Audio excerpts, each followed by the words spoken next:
লক্ষ্মীর ভাণ্ডার। অনেক মহিলার জন্য এটা আজ একটা ভরসা, কিন্তু একটা প্রশ্ন থেকেই যায়, এই টাকা কি যথেষ্ট?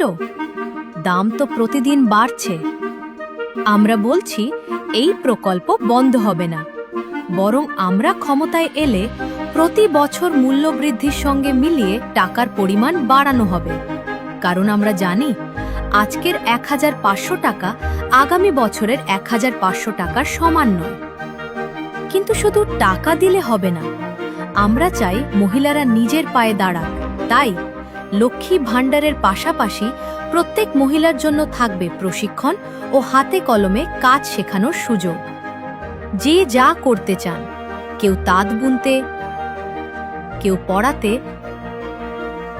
কেউ নিজের ব্যবসা শুরু করতে, সেই অনুযায়ী সাহায্য করা হবে।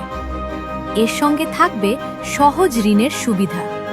প্রথম ২ বছর একদম সুদ ছাড়া ঋণ, তারপরের ২ বছর মাত্র ৪% সুদে। মানে শুধু সাহায্য নয়, রোজগারের পথ তৈরি।